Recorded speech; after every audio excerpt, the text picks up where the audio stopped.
Happy Halloween, and what better way to celebrate it than to dive into all these sister-killing shenanigans of Michael Myers. Or wait, is he not a sister killer anymore? Or he just killed his sister the one time and now he's just an evil dude? Or is Laurie really his sister? Okay, I get it. It's a very confusing series. Hell, there are 3 movies all called Halloween. So join me as I try to break it all down in simple terms and explain what the f you need to know about the Halloween franchise.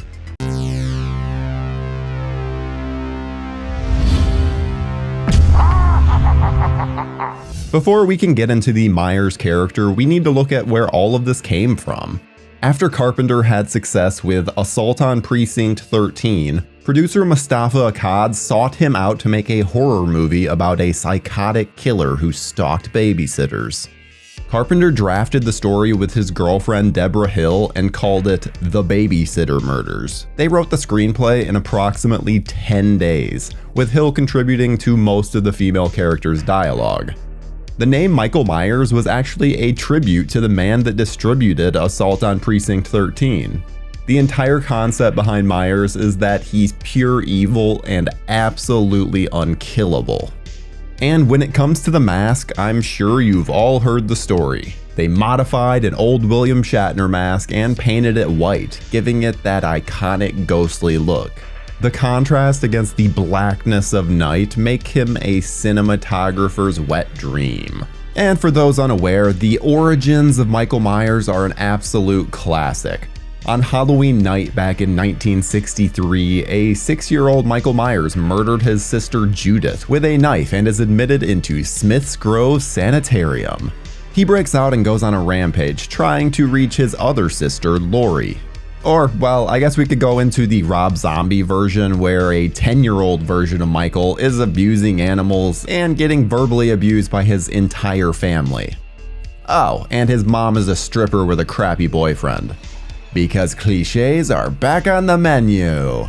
The Rob Zombie version of Michael is also a massive linebacker. And pretty much every version of Michael really hates dogs. The David Gordon Green version of the character is essentially just a continuation of the Carpenter version from the original, only turned up to 11 as the series goes on.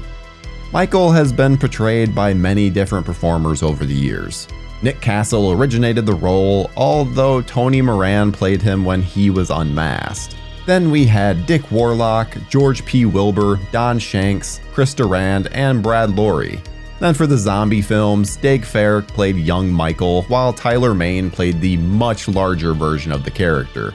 James Jude Courtney took over the part for the David Gordon Green trilogy, although Nick Castle did take part in a key scene. And since every performer that's ever gotten under the mask outside of Mane is doing a Nick Castle impression, he's pretty clearly the quintessential Michael Myers. But we've got 13 of Michael's exploits to get through, so let's dive into them. I killed him. You can't kill the boogeyman. It all started with a bang in 1978 with Halloween. We already went over the Michael setup, but what about the victims? Laurie Strode and her friends Annie and Linda are babysitting for the night. Well, the former two are. Linda is just wanting to get busy with her boyfriend. Priorities. Michael kills them all until just Laurie remains, but thankfully Dr. Loomis is able to save the day.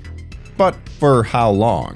Damn near everyone that's in this movie could be considered on the memorable characters list. From Marion Chambers to Sheriff Brackett, they're all great. Annie and Linda feel dimensional and have great interactions, while Laurie Strode herself is the ultimate scream queen. And there's a reason that Dr. Sam Loomis became a trope all his own in slashers. We also had the kids, Tommy Doyle and Lindsay Wallace. Call the police! Tell the sheriff I shot him! Who? Tell him he's still on the loose! 1981 brought us Halloween 2, and things started to move past the label of simple slasher. Taking place on the same night as the original, Laurie is recovering in a hospital. Unfortunately for her, Michael is on a path of destruction right towards her. But why is he so obsessed with this girl? Well, we learn that Laurie is actually Michael's sister. So, like his sister before, he's all about murdering her. With the help of Loomis, Laurie is able to shoot out Michael's eyes and blow him up. As far as new characters, I always get a kick out of Orderly Bud. 8 more days to Halloween, Halloween, Halloween. 8 more days to Halloween, Silver Shamrock. They threw a curveball into the formula in 1982 with Season of the Witch.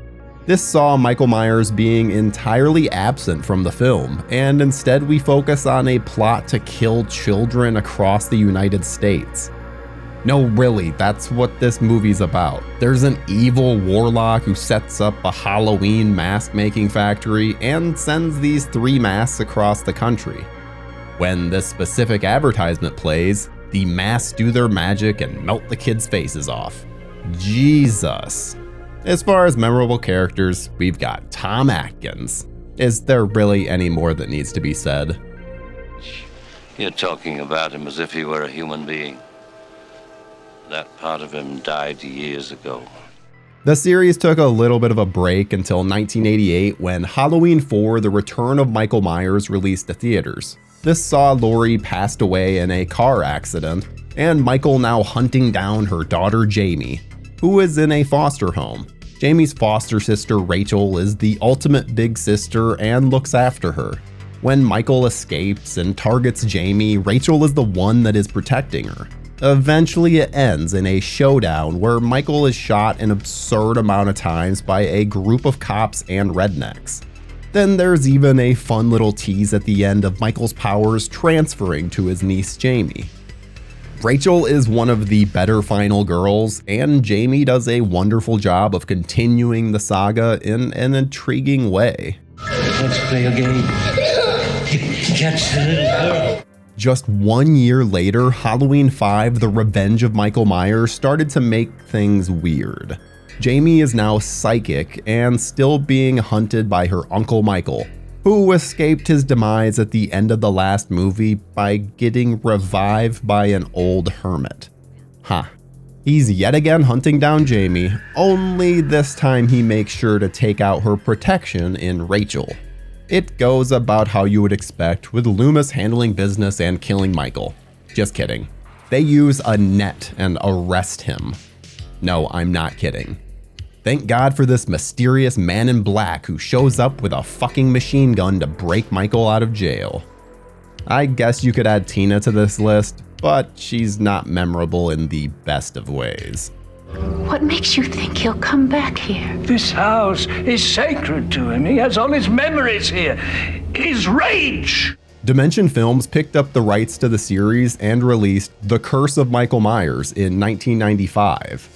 This is the MTV Halloween and gloriously violent. Jamie Lloyd has a baby who ends up in the hands of a grown-up Tommy Doyle. Oh, hey, I know that guy. Jamie is killed off, and most of the movie is dealing with this weird cult, otherwise known as the Cult of Thorn. While most of this was cut out of the theatrical version, you can see more of this in the producer's cut. Despite being the same film, the two cuts couldn't be more different in presentation.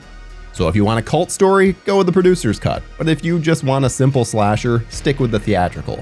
Tommy Doyle is absolutely stellar here, and Jamie may have been memorable if they hadn't replaced Danielle Harris. Michael Myers is dead. 1998 saw the franchise returning to its roots with Halloween H2O, or Halloween 20 years later.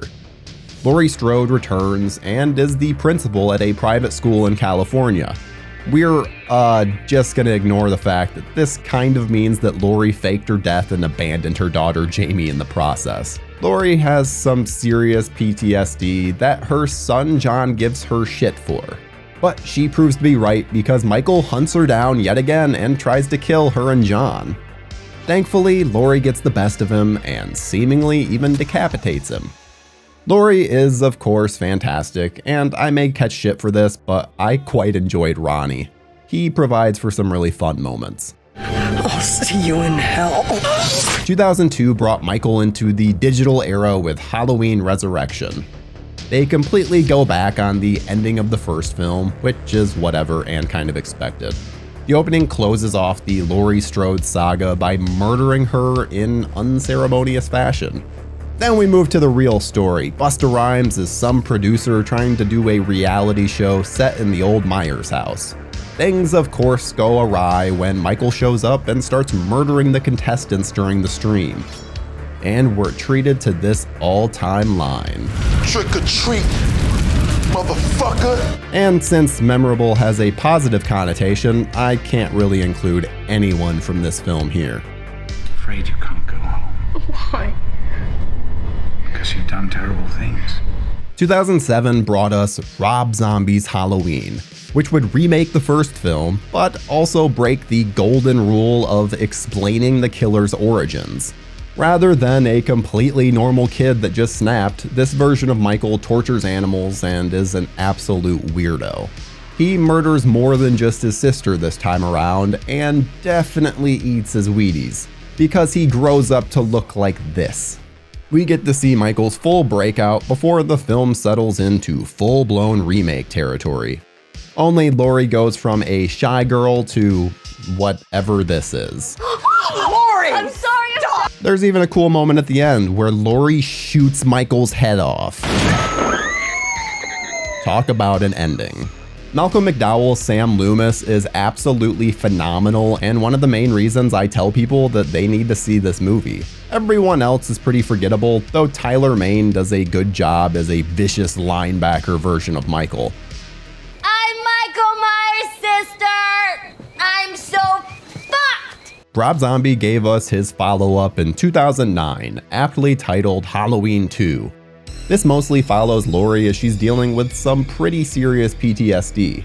And despite being shot in the face point blank, Michael is walking around all fine and dandy. In fact, he has a whole new mountain man look. We get a repeat of a lot of the same stuff from the last film, only this time with a weird unicorn and dead mom dream sequence making it even more nonsensical. And it features what I would call the worst moment in the entire franchise. There's no one memorable in this one, though I'll give Annie some credit for picking herself up by her bootstraps and trying to get her life together.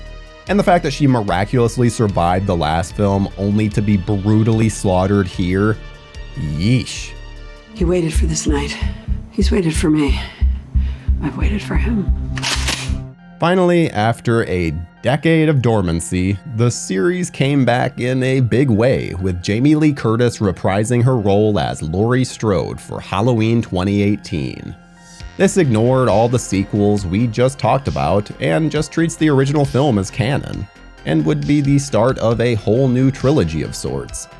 This means that Laurie and Michael are not related, and it was only ever the singular incident in 1978.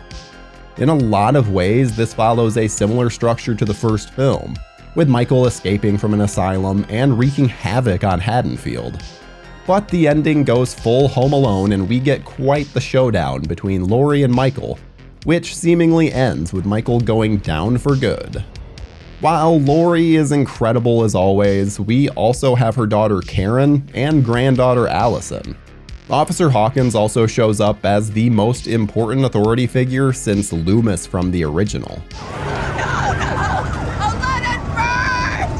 Halloween Kills came to us in 2021 and absolutely lived up to the name.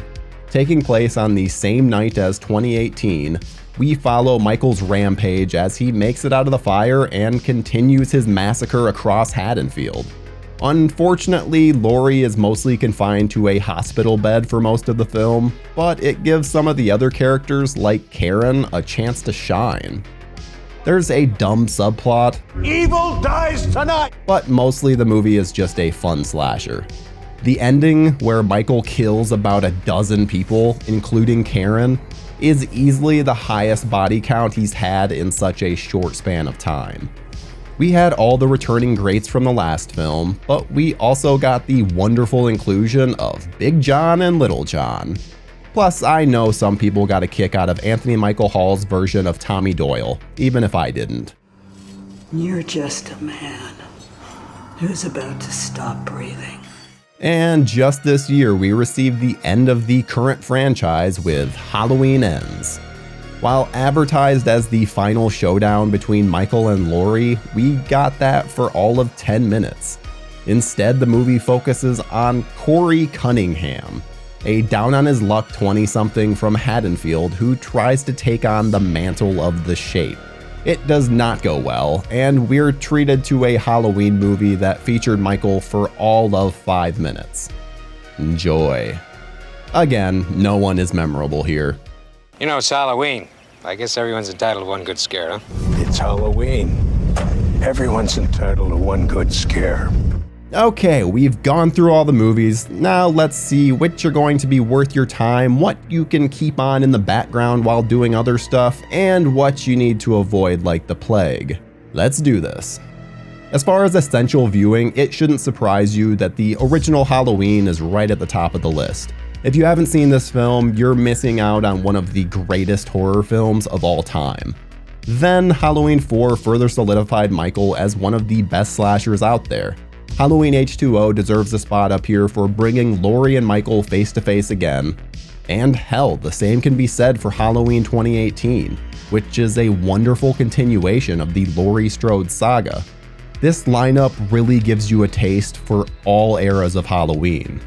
Then, if you've got the time, and I know some of these are going to be controversial, but hey, I couldn't put all of these on the essentials list. So we've got Halloween 2, Halloween 3, Halloween the Curse of Michael Myers, and Halloween Kills. And then for the ones that you should be avoiding, Halloween 5, Halloween Resurrection, both Rob Zombie Halloweens, and Halloween Ends. But that's the great thing about this series. One person's turd can be another person's gem. Except for the first one. That one is great no matter what. So make sure you share your list in the comments. With Halloween Ends wrapping up the Laurie Strode saga, the big question is, what's next for Halloween? While Malik Akkad has been rather hush on the subject, one thing is for sure. That was not the last we've seen of Michael Myers. What form that comes in is yet to be seen. A remake, a requel, another sequel that ignores some of the films while keeping others canon? There are plenty of options because Halloween fans have, if anything, shown a willingness to adapt to whatever oddities the franchise throws their way. And whenever they do, we'll be sure to tell you what the fuck you need to know about it. Thanks for watching, and make sure to tell us some other franchises you want us to cover. What's the boogeyman? As a matter of fact, it was.